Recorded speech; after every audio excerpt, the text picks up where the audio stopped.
My name is Melissa McGuire. I am a perinatal nurse, and this is my presentation on nursing theory applied to practice. The two nursing theorists I investigated were Riva Rubin and her developing maternal identity theory, and Ramona Mercer, becoming a mother theory, previously known as a maternal role attainment theory. Mercer was Rubin's student and used Rubin's theory as a basis to her own version of maternal role attainment theory. Rubin specifically focuses on tasks that are achieved during only pregnancy and immediately postpartum. Mercer's theory includes pregnancy, the birth of the child, and up to 1 year postpartum. The application of these theories in the clinical setting provides knowledge of expected psychosocial adaptations of pregnancy, and the utilization of these theories guide our nursing assessments and response to patient holistic needs. Development of maternal identity theory is based on 4 tasks that are met during pregnancy and immediately postpartum. They include ensuring safe passage of self and baby, ensuring social acceptance of self and baby, binding into the baby, and giving of self.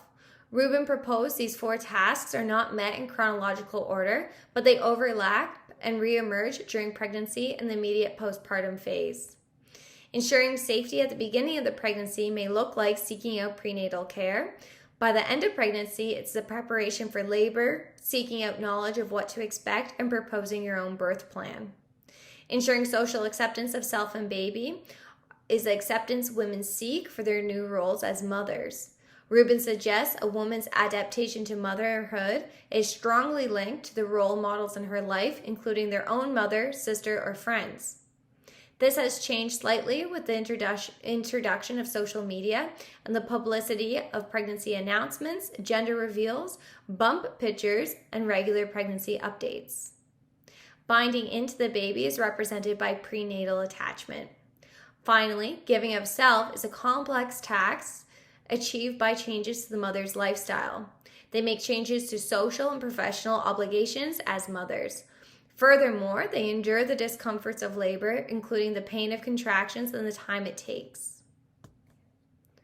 Although we do not talk of Rubin's theory on a regular basis in the clinical setting, Rubin's concept of developing maternal identity is certainly evident in our routine antepartum psychosocial assessments.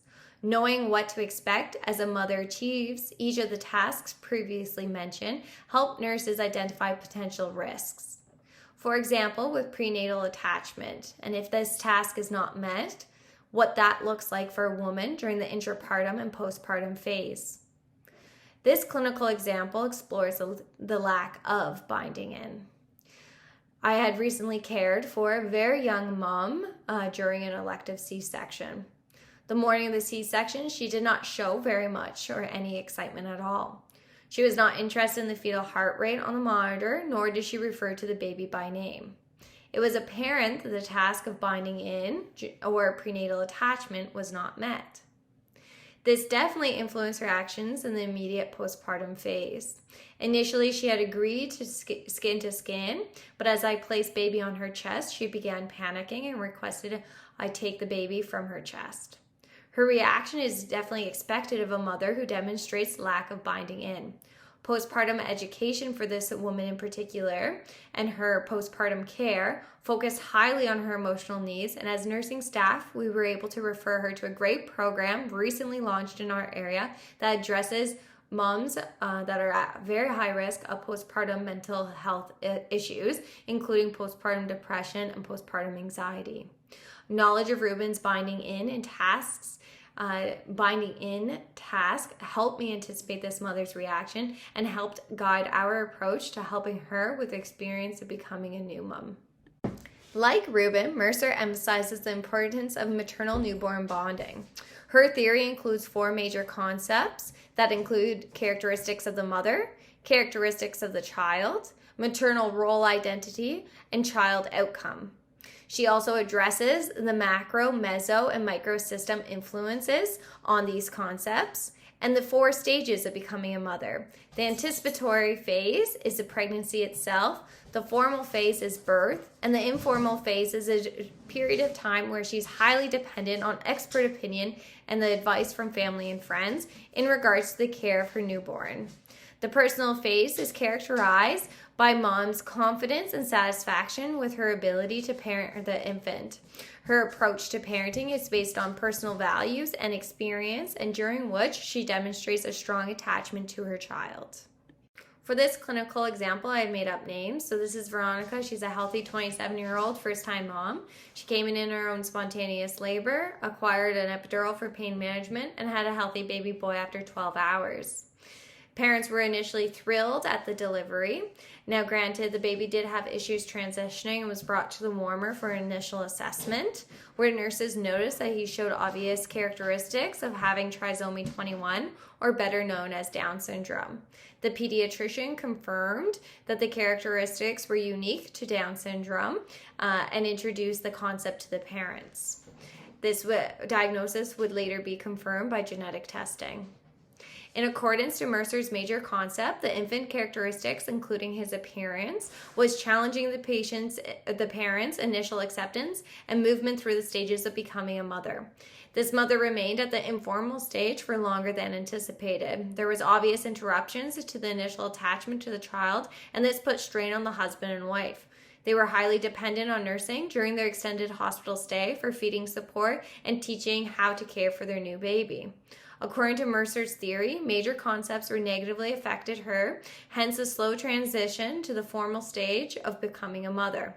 Although I was not well versed with Mercer's theory at the time, I worked hard to promote maternal satisfaction. This included hands-on teaching, confirming mom's feeling, and reiterating positive reinforcement. Benefits of promoting maternal satisfaction eventually generated improved family dynamics, enhanced bonding, and learned responses to baby's cues. This was a unique case due to the initial surprise of their child's health outcome.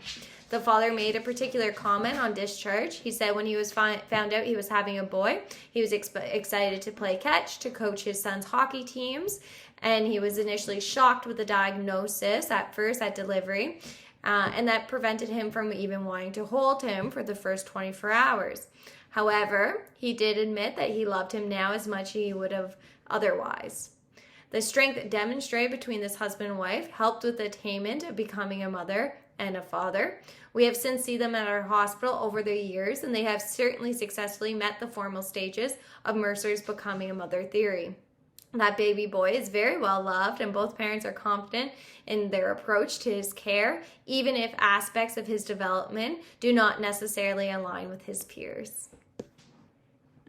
There are certainly limitations to both of these theories. For example, the application of each theory across different cultures, and furthermore in surrogate or adoption situations when the mother doesn't experience the pregnancy and the influence this has on her becoming a mother or the developing maternal identity. There is also a lack of research right now in the application of these theories in the clinical setting and how it influences perinatal nurses' assessments and implementation of care plans. I thank you for listening to my presentation, and I hope you've enjoyed it.